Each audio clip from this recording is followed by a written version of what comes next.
Je suis Elisabeth Lapostole.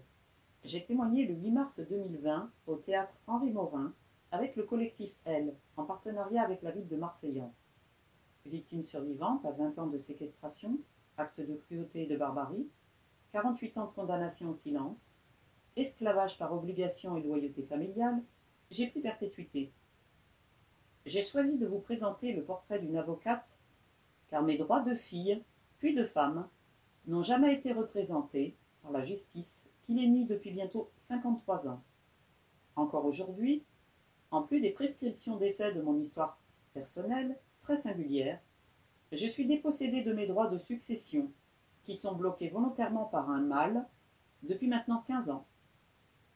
Il m'en empêche tous les accès, les loyers qui génèrent des intérêts sur ses comptes, mais ne me soustrait en rien aux obligations de charge, aux nombreux préjudices et aux asservissements constants, quotidiens, me privant une nouvelle fois de ma liberté en toute impunité. Pour avoir essayé de faire valoir mes droits légitimes de femme, comme la loi me l'autorise, en France, pour une simple demande de sortie d'indivision qui était légitime, j'ai été condamnée par erreur d'un avocat masculin à l'irrecevable et aux dépens. J'ai été interpellée par des gendarmes et investiguée 8 mois par un tribunal. Après 56 refus d'avocat, car je suis à l'aide juridictionnelle, je ne désespère pas de trouver enfin une avocate prête à faire valoir mes droits et à leur bonne représentation.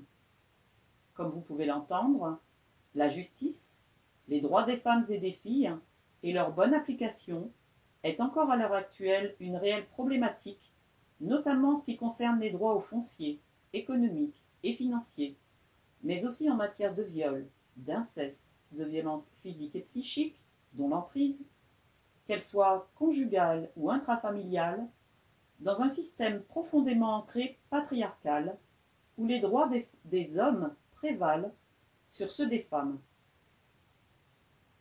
Pour ce qui me concerne, j'ai donc choisi de vous présenter en ce 8 mars 2021 Jeanne Chauvin, première femme avocate à avoir plaidé en France et à avoir permis à tant d'autres de pouvoir le faire aujourd'hui.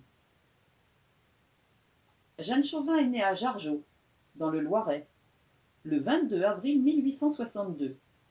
Fille d'un notaire, elle a été orpheline dès l'âge de 16 ans.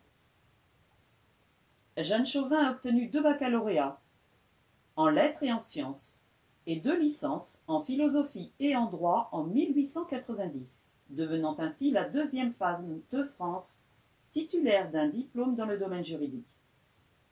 2 ans plus tard, docteur en droit, elle est devenue la première femme de France à avoir réussi cet examen. Jeanne Chauvin a consacré son doctorat aux professions accessibles aux femmes et aux inégalités juridiques existantes. Elle a notamment affirmé que l'influence de la Bible et de la religion catholique ont accru les inégalités juridiques entre hommes et femmes.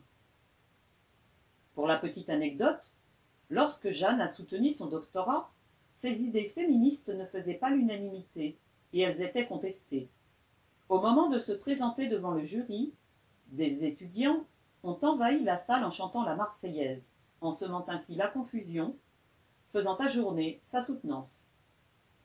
Jeanne Chauvin s'est présentée le 24 novembre 1897 afin de prêter serment, ce qui lui a été refusé jusqu'à la Cour d'appel de Paris.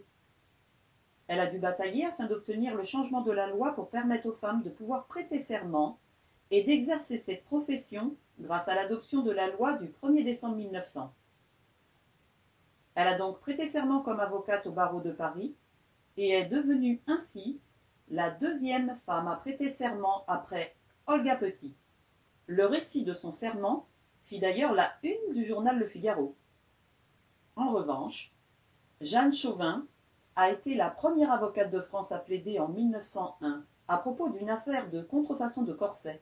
Elle a été raillée par les hommes qui ont accueilli sa prestation par ces mots « robe sur robe ne vaut ».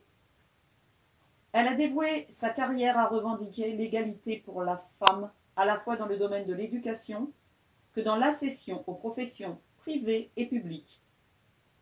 Voici d'ailleurs quelques exemples d'affaires emblématiques qu'elle a dû défendre becs et ongles.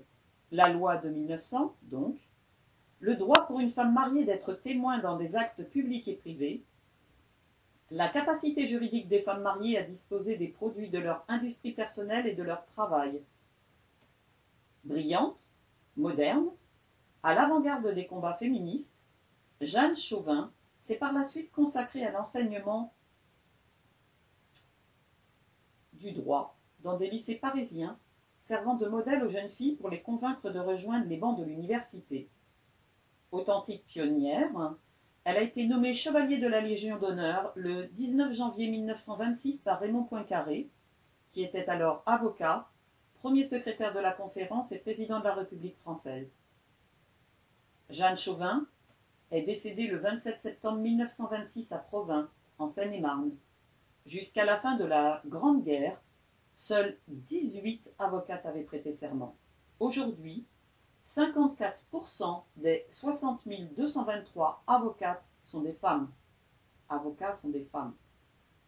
De Gisèle Halimi à Shirin Ebadi, avocate iranienne, première femme à avoir exercé comme juge en Iran, prix Nobel de la paix en 2003, partout dans le monde, les avocates, bien avant d'obtenir le droit de vote, ont écrit l'histoire.